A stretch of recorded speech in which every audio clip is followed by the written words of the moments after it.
And one thing that we like to do, Katherine Shavo with Clemson's Food Safety and Nutrition team, is we are trying to have better nutrition for the citizens of South Carolina, and part of that means that our food should be safe when we eat it. Absolutely, and it is National Food Safety Education Month, so I thought we might talk about that a little bit. Well, let's do talk about that. It looks like it has something to do possibly with thermometers. Yes, thermometers are an important tool in food safety. We are, at the core of food safety is controlling time and temperature. And our foods, we spend a lot of money on groceries, so we want to make sure we protect that.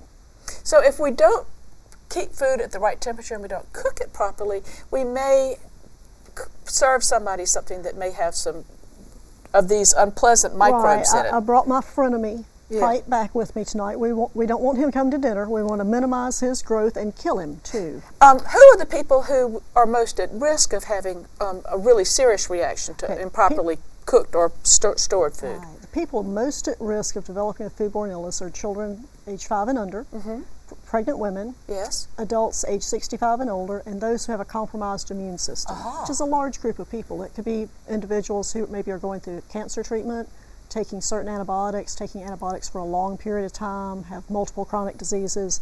It can be a large group of people. So I could be perfectly fine with something that might be slightly contaminated, but it might make someone whom I love dearly dreadfully ill. Exactly. Okay. Well, let's start with how I can see that that doesn't happen at my house. Okay, very good. Well, the first thing we want to do is store our foods in a refrigerator that's at the proper temperature. Some of our most expensive groceries go in the refrigerator. We want to store those foods at 40 degrees or less. Therefore, the air temperature of our refrigerators needs to be at 40 degrees or less. Well, my refrigerator has a little display that tells me that it's 34 degrees. Is it right?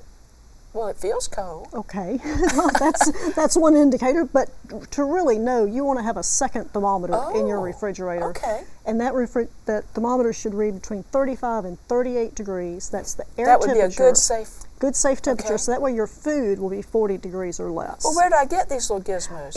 Any grocery store, your department stores, discount stores, you find them all over the place. So you think this is a more legitimate way of knowing the exact temperature than just taking what the temperature the refrigerator tells me? Because sometimes your refrigerators can go a little bit out of whack, and then some refrigerators just have a dial, and you don't even know what the temperature is. Okay. Right. So hang this. So we want our refrigerator to be cold so that our food stays safe while it's in the refrigerator. Yes. Okay. Yes, and you want to place this in the warmest part of the refrigerator, which is towards the top, towards the front. Yeah, because you leave the door open because you're looking for something you can't find. You should tell your kids, close the refrigerator door. Oh, I tell it my husband all the time.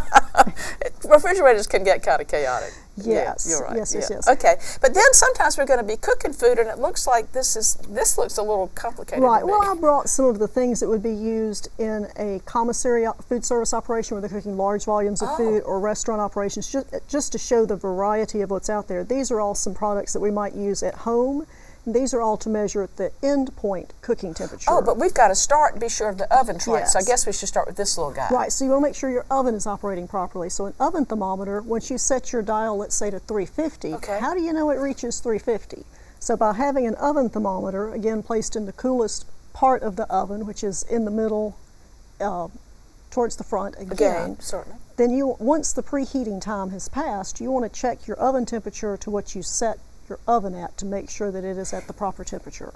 Is it important to preheat the oven if you're cooking meat and things? Yes. Well, you want to follow your directions on whatever your recipe is, but by and large, you do want to preheat your oven to minimize the amount of time that food spends in the danger zone, which is between 40 degrees and 140 degrees. So you start out with that roast or turkey, and it's cold, and you want to move it through that danger zone as quickly as possible. Because if I put a big piece of cold meat in there and then turn it on, the oven's going to take a while to get hot. Exactly. Okay. Well, I will start doing that. I'm glad you told me that. I didn't know. Well, good. And then we have a number of different other thermometers, but how you place the thermometer is important as well. So I brought my turkey here. This turkey is our food safety and nutrition team's test turkey.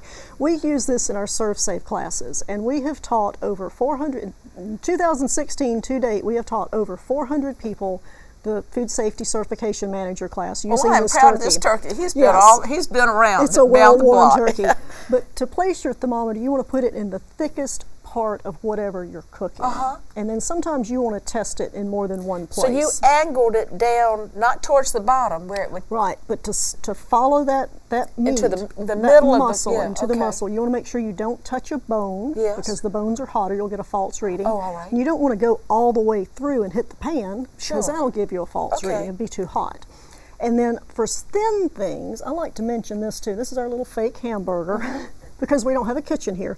But in a thin item like this, you want to go in through the side. Of course. And you want to run it kind of towards the middle. Towards that would the be middle. The thickest part. Some people want to pierce through the top. Well, how do you know what it should read? I mean, the turkey's going to be different from the hamburger. How do you know what you want? Each different food product has a different endpoint cooking temperature, and the best place I can tell you to go find this information is the Home and Garden Information Center. I think it's 3587 is all about how to use thermometers, and it has your cooking temperatures. It even has information on how to calibrate your thermometer, because thermometers like these two can be adjusted, and if you drop them or whack them for whatever reason. Sure. Well, I mean, it's the kitchen. Things happen. It's the kitchen, and so you want to go through and either calibrate or at least verify.